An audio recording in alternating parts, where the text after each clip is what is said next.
Twitch was blackmailed, he was on Diddy tapes. Ellen, were you surprised by the allegations about P. Diddy? Did that surprise you about P. Diddy? He's been on your show many times. I just wanted to say the past 11 days have been really tough for everyone. But to honor Twitch, I think the best thing that we can do is to laugh and hug each other and play games. Girl, you won't believe what just hit the headlines.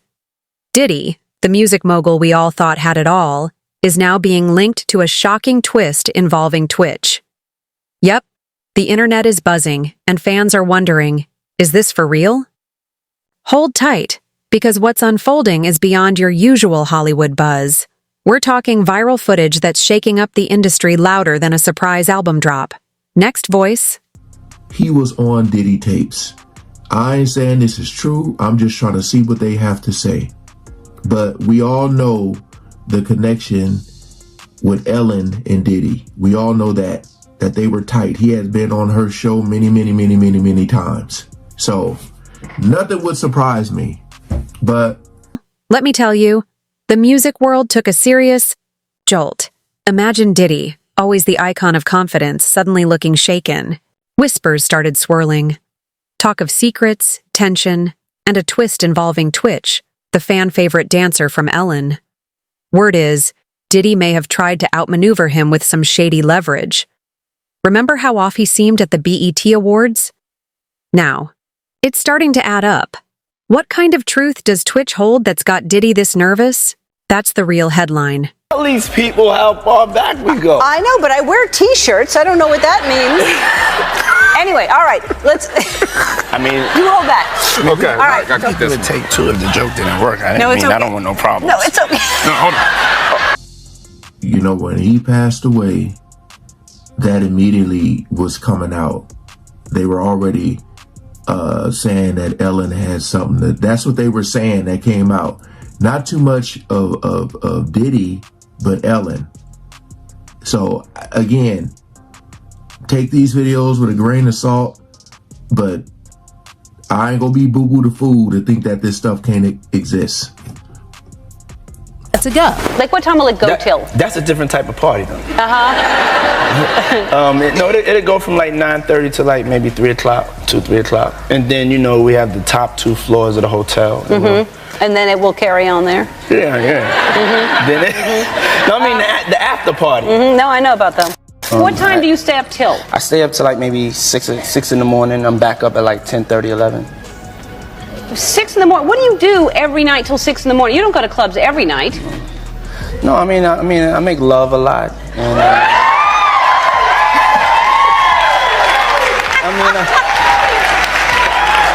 you know, that's Ellen, my favorite answer ever. I told you when I came on the show I was going to be completely honest and expose myself to the world. Yo. Okay guys, y'all remember when Twitch died? It was reported that he checked in at the Oak Tree Inn and was supposed to check out the following day at 11 a.m. When he didn't check out, a hotel keeper went to knock on his door, and that is when they discovered his lifeless body and a self-inflicted injury. As much as the news was devastating, people said that it didn't make sense that Twitch would just unalive himself. I mean, he had just celebrated his 9th anniversary with his wife Allison, sharing throwback images from their wedding and writing, "Happy anniversary, my love," at Allison Holker, #9 years. Allison also shared a reel on Instagram in honor of their anniversary, writing, "It's our 9th anniversary. I couldn't be more grateful to celebrate this perfect, magical day." In addition, Twitch and Allison were even talking about having another kid. Well, naturally, fans started looking for what could have gone wrong, and the first place they looked was at his wife Allison, who allegedly was pretty sketchy about the whole situation. For starters, as soon as the news of the death went live, Allison... You know, a lot of people were saying, like, a lot of people were trying to ask, like, is there a time limit on when you're supposed to move on? Because Allison, you know, his wife, she's dating someone right now. So a lot of people were saying they think it's too soon. People were saying let her live her life. That's completely up to her. If she feel like she's ready to move on, but I know for me, it would be extremely hard to like open myself up to someone again, being that I've been with my wife for so long. It'd be tough. But it's like you hope these things aren't true, man, because it Let's talk about the video that has everyone on edge. It kicks off with Diddy in his studio, looking like he's about to drop the next big hit. Then, out of nowhere, he brings up Twitch, like he's holding something over him. Total Thriller vibes. But here's the twist. Diddy starts naming dates, places, even people, like he's too deep to notice he's unraveling. He thought he was in control, but it looks more like he's walking into his own downfall. And trust me, this is just the beginning. They saw what he did to Cassie. With the kicking, the punching. They saw what they did to Cassie. They know that nobody in America liked that. So now, these people are represented by a brand. Whether it's something about the music, clothing, movies. They're not gonna come out and speak on nothing that has anything to do with them. And they praying that they not on the tape doing crazy stuff, being oiled up in the whole 9 yards. They praying. So until the feds say, hey, yo, listen here. We got you on, hey buddy, we got you on this tape, and girl looked like she was pretty young. We're not gonna show it, but we need you to come and testify against Brother Love, P. Diddy, Puff Daddy, you know, Sean Combs. That's when they're gonna start talking, and they're not gonna be talking in his favor. When the feds come to them and show them what they got on tape, because if he had 250 tapes all over, 250 cameras all over the house, somebody got caught stealing a cookie out the cookie jar. It could be your favorite pastor. It could be your favorite politician. But they didn't think they was being watched. And Brother Love was watching. Yeah, I mean, TD Jakes, he haven't even came out and said anything. And him and Diddy was real cool. Amen. Amen. Yeah, man. And I know the people in the congregation over there is shaking in their boots because this man didn't led them probably, allegedly probably led them to damnation, because those people's hearts are going to be broken if that man is seen on those tapes doing anything. Because people always put their faith in the pastor instead of putting their faith in God. And what they need to do is understand that he's just a man. And he has a history. It's not looking too good for him. So you feel like celebs are worried that they might be on tape? Oh, they know. That's why they ain't speaking up or saying nothing. Yeah, I was at a Diddy party, but I know I ain't do nothing. When you don't know somebody's taping you, when you don't know that somebody is videoing you in some kind of form or fashion, you got that alcohol, you got the drugs in you, they're a little loose, bruh. They let down all their inhibitions. The music is pumping. He said it himself. He got it so hot in there that you got to take your clothes off. He said that himself, bruh. So a lot of them, like what he said? I think a lot of them was being swallowed. Have you ever been swallowed? They tell off on themselves all the time, man. You just gotta listen. But why do you think Diddy had all them hidden cameras? Bruh, when you that powerful, you didn't get that powerful without having 1 or 2 or maybe 3 ups on somebody. Diddy always been the type of individual that want to have ups on the next person no matter what they was doing. Like, he always played artists against each other. He did it to Big, he did it to Craig Mack. You understand? I said before, he did the stuff to Ja Rule. You know what I'm saying? So had the ups on Ja Rule so he could go after Jay-Z. You understand what I'm saying? So he always played those kind of up games on people. So to have those cameras and know what he was doing,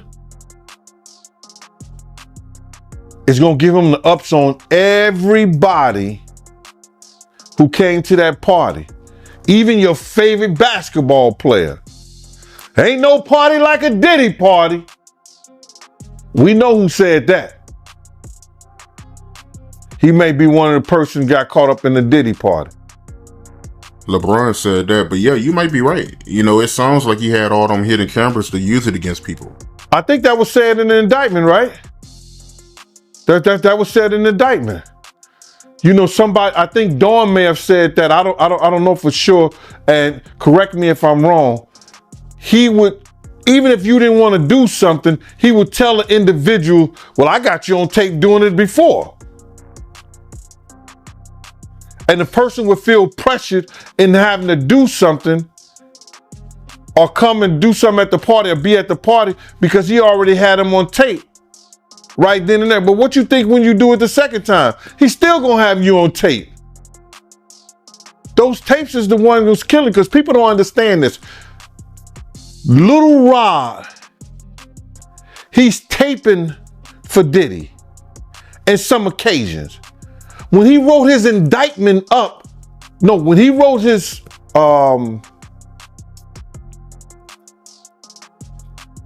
when his lawyer wrote up his briefs and submitted it, he must have had he must have been a prosecutor somewhere or something like that, because he wrote it up like it was an indictment.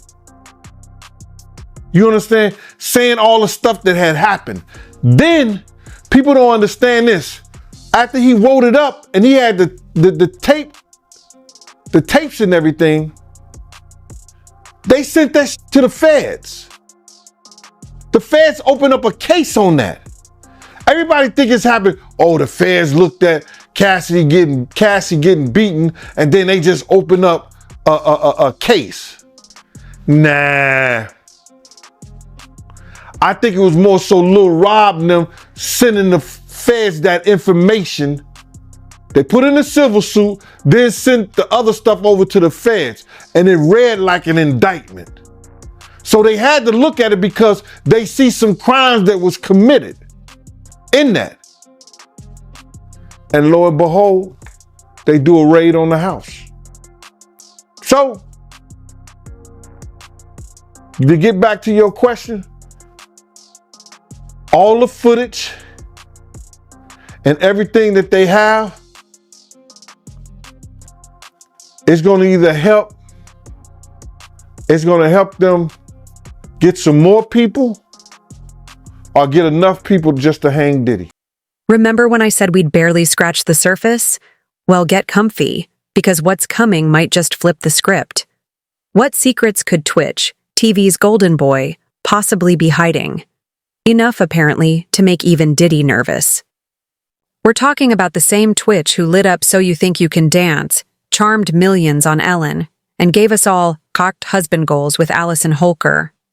The guy who could make anyone smile has a side we've never seen.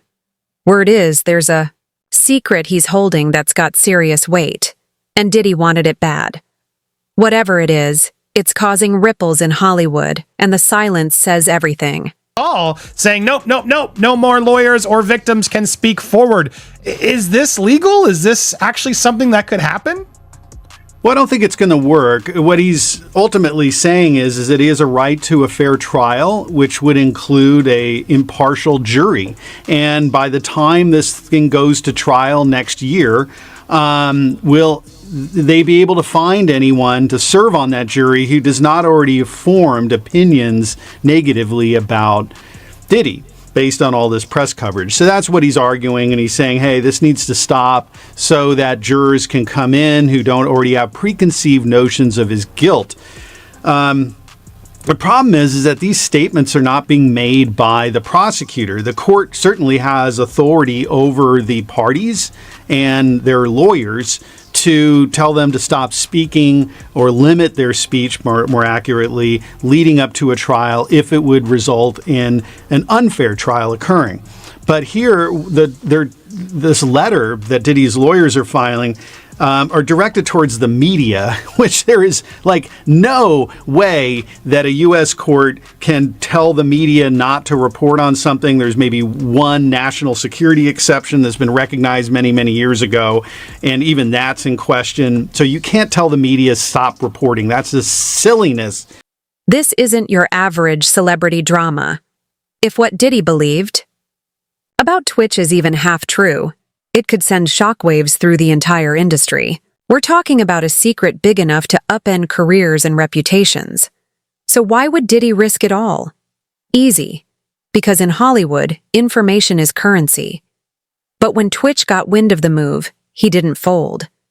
Sources say he pushed back, hard, making it clear he wasn't someone to mess with. He may be known for his charm, but behind that smile is grit. And when Diddy turned up the pressure, Twitch lit the match. The other people who have identified themselves as victims and have sued are not necessarily even part of the indictment. We're not clear on that because the indictment does not name the victims. And we've seen all these people that have come up with the Busby lawsuits. And we're not sure that any of the people who are suing and whose lawyers are making statements in the press or even named or will be victims in the criminal case. So, the fact that there's a lot of people out there saying things could be just the result of the fact that he harmed a lot of people, and he just needs to be accountable for that, and he really can't stop them from speaking. So it's interesting because as we go through these letters and exhibits, they really have been trying everything, but they make a point, and there's a section of this Daily Beast article that is interesting because this lawyer, Ariel, is saying her research says that the baby oil could be used as a conduit for the GHB, etc. Now, there previously had been a back and forth between the feds and Diddy's legal team saying you guys can't actually keep talking to the press. They were trying to claim that the feds were racist was one claim, right? They were both going back, sort of sharing examples that neither of them should be talking, and the judge said, "You're correct, stop talking." Does that include all these lawyers of all these other extra suits, or this is just the Fed case? Like, does this not fall into the same sort of problem that the feds faced when Diddy's lawyers presented it in court, and that, yeah, these lawyers should stop trying to trial it in the public. They need to wait till the case happens. How does that work? So there's two parties to the criminal case. It's the United States of America versus, Sean Combs. Those are the two parties, and each party is represented by counsel. So the federal court has authority over, the U.S. government and its counsel, and over Sean Combs and his counsel, to saying, hey, here's some restrictions on pretrial statements to the media. So that's possible. But here, the statements that he's complaining about in this letter, or his attorney's complaining about in the letter, are not statements by the government. These are statements by Attorney Busby, who's a civil attorney who is in no way connected to the government. He's just a lawyer who's been hired by people to sue. And then the clients of Busby, and then the other lawyers and clients that are out there making civil claims. Those people are not parties to the criminal case. And like I said earlier, it's not even clear that the people who are suing in civil court, meaning for damages against Sean Combs, are even going to be named victims, witnesses in the criminal case. Now, it would make a lot of sense that the government would reach out to these other folks. I'm sure that's happened. saying, hey, you're identifying yourself as a victim and you're suing Sean Combs. Do you want to cooperate with us? What do you know? And they may end up being part of the criminal trial, but we don't know that at this point. And the court really doesn't have much authority over these other people because they're not parties and not. Ever seen a scandal so wild it makes past? Hollywood drama look like a warm-up act. Buckle in, because Tinseltown's spinning out. One quiet Tuesday in LA, and then boom, a video drops that sets the internet on fire. Diddy's looking rattled and Twitch's name is trending like wildfire. The tension? Thicker than a winter. Coat in July. Diddy's in damage control, Twitch's circle is locked in, and fans are split like a game day pizza. Celebs are choosing sides, throwing shade and posting cryptic captions. It's high school drama, just with red carpets and designer sneakers. To me, because it does seem like they're trying to silence the victims, or trying to silence the media, and it's odd because his lawyer has been out there justifying the oil at Costco and doing all this stuff. So like, which is it, right? You can't have it both ways. You can't be out there defending in the press and putting your own stuff. Or can you? How does that work? If everyone's allowed to sort of say what they want, is he allowed to? Is that the best move moving forward? What would you advise, I guess, to his team? Is this a smart move, or does this make it look like he's silencing us all, which to me isn't a good look? Yeah, I mean, there's rules on pretrial publicity by lawyers in the United States, and we have to remember. Federal government did a press conference. Southern District in New York prosecutor came out and made a press conference. We all watched that. And it was powerful and, specific. And so the government's doing this too. The thing is that really what these publicity rules do allow for is to saying, hey, if you are a witness, please come forward, help the government. Or Combs' attorney can say, if you're a witness, please come forward and cooperate with us in our defense. So that's an appropriate use of pretrial publicity, is to get that, other people out there to cooperate. Again, they do have to be very careful in the type of statements that they're making. The baby oil, buying it in bulk from Costco, is just silliness. Again, the federal court can clamp down on these lawyers that are involved for Combs and the U.S. government.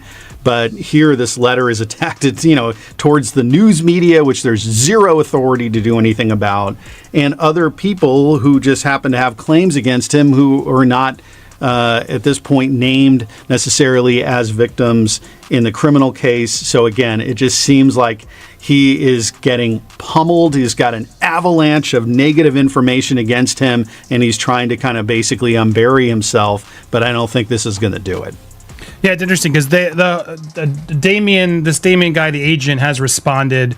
The defendant, citing no authority, having listed that such an order bind any local and federal law enforcement agents assisting any aspect of the investigation or any related grand jury proceedings, including but not limited to the Department of Homeland. The proposal was plainly overbroad, as it would require the government to be held accountable for potentially thousands of agents in an independent law enforcement agency over whom the government has no authority or oversight. The Homeland Security employs over 200,000 individuals, as it states here. It basically just says this order would be impossible to enforce. Do you agree with this? Is this a silly thing? How do you think this is going to net out? Yeah, I think it is silly.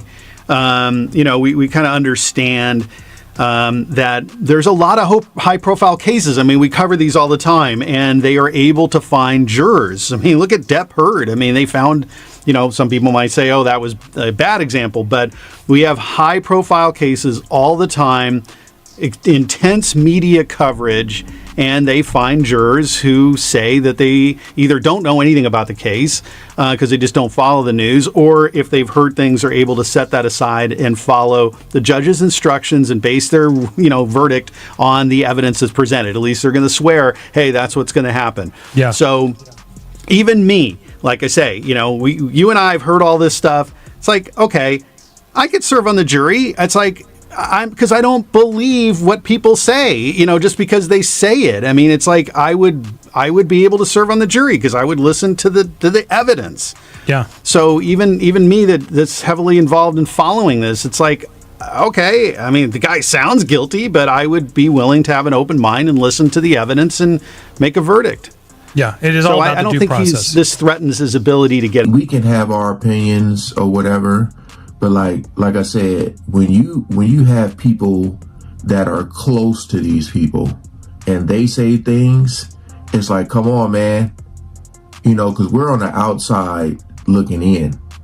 And a lot of these people, you don't know what kind of conversations they be having and all that. So a lot of these people know a lot, you know, these people that are close to them, they vent to them because they trust that they're not going to say anything. So it's like, it's a lot, man. And although investigators who found the note did not specify exactly what it read, the LAPD confirmed he cited past challenges he was struggling with. Well, according to Todrick, those past challenges had a lot to do with the toxic work environment at Ellen's show. Now, for those who recall, back in 2020, Ellen was accused of allowing an on-set culture of discrimination based on color, fear, and intimidation by several former employees, even though she strongly denied the allegations and said she did not know about them.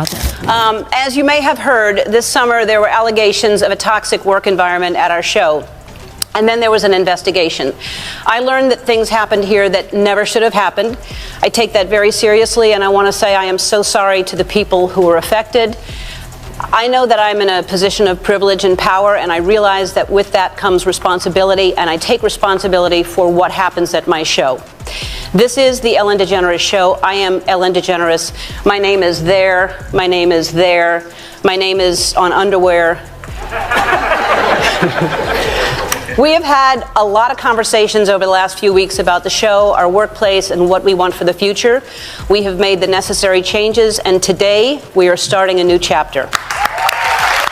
Based on a report that was done by BuzzFeed, an employee who claimed she was fed up with comments about her skin color essentially walked off the job. Others said they were also instructed by their direct managers not to speak to Ellen DeGeneres if they saw her around the studio. Most of the former employees actually blamed executive producers and other senior managers for the day-to-day toxicity. But one former employee said that ultimately it's Ellen's name on the show, and she really needed to take more responsibility. Everyone had a theory about who leaked the clip. Was it a bitter ex? A fed-up staffer, or even Twitch turning the tables on Diddy? Some even think it came from Diddy's own inner circle, someone ready to watch it all crash. With careers dangling and reputations cracking like glass, the tension hit new heights. But just when the internet thought it had the story straight, new whispers questioned the video's authenticity. Could it be AI? In today's digital age, even your own eyes can't be trusted. And the next twist? It's not just big, it's explosive.